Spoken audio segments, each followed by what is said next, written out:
स्वतःच्या गावात आल्यानंतर ती म्हणतात ना मन आहे क्या बात है लड्डू, अपने गली में कुत्ता भी शेर हो जाता। एखाद्या गावात गाडीवर जाताना बघा कुत्र मागं फास्ट पळत येते गाडीच्या मागं बुकत बुकत, आणि कुठनं माघारी जाते, गावची हद्द आली की माघारी जाते। तशी गाडीचा पाठलाग केला आणि कारखान्याच्या जवळ आली गेली माघारी। अरे काय धंदे, अरे तुम्हाला पण नरखेडमध्ये यायचं आहे, तुम्हाला मोहोळमध्ये यायचं आहे, तुम्हाला सावळेश्वरमध्ये यायचं आहे, तुम्हाला नांदगावमध्ये यायचं आहे, तुम्हाला कुरुलमध्ये यायचं आहे, तुम्हाला बेगमपुरात यायचं आहे, तुम्हाला टाकळीत यायचं आहे। तिथं काय आहे तुमचा घंटा,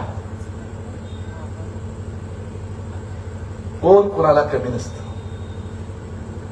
तुम्ही फक्त 12 वाड्याचं पाणी पिलाय, उमेश पाटील हा 1200 गावाचं पाणी पिऊन आलेला, एवढं लक्षात ठेवा। म्हणून 4 वर्षाच्या कालावधीमध्ये तुमचं 50 वर्षाचं साम्राज्य उद्ध्वस्त करण्याची हिंमत दाखवू शकला, एवढं लक्षात ठेवा। अजून तर लय काळ जायचं आहे, त्यामुळं असल्या भंगारनादाला लागू नका।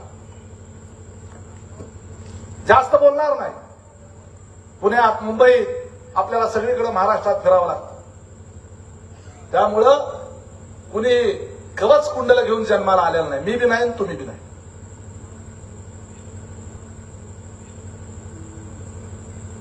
त्यामुळं लोकशाहीच्या मार्गानं लोकशाही पद्धतीनं लढाई करा, हिंमत असेल तर।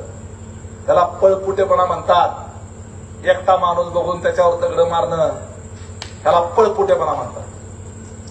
अरे हिंमत असेल तर स्वतः या पुढं,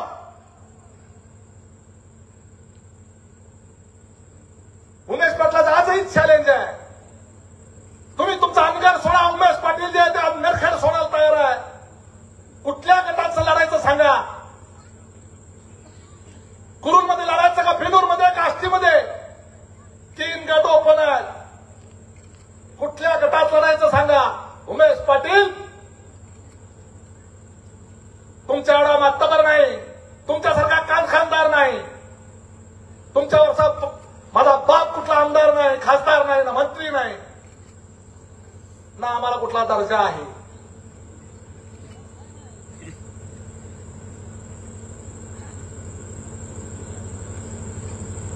तरी सुद्धा आमच्यामध्ये हिंमत आहे। तुमच्यात जर हिंमत असेल, एवढा प्रचंड हजारो कोटी रुपयाचा पैसा, एवढा मोठा कारखाना, एवढा मोठा बंगला, एवढा लोकनेत्याचं मोठं नाव, गावाचं सगळं अख्खा तुम्ही परमनंट आमदार, तर हिंमत असेल माझ्या विरोधामध्ये लढून दाखवा। मी कुरुलमध्ये लढायला तयार आहे, बेलूरमध्ये आमचा चरण लढणार आहे, आष्टीमध्ये आमचे विजयराजदादा लढतील, बरोबर आहे। नरखेडमध्ये मी करायची ती करा, कोणाला उभा करायची ती करेल। हे म्हटलं होतं नरखेडमध्ये एखाद्या खुरपायला जाणाऱ्या बाईकडून ह्याचा पाडतो का नाही बघ म्हणला होता।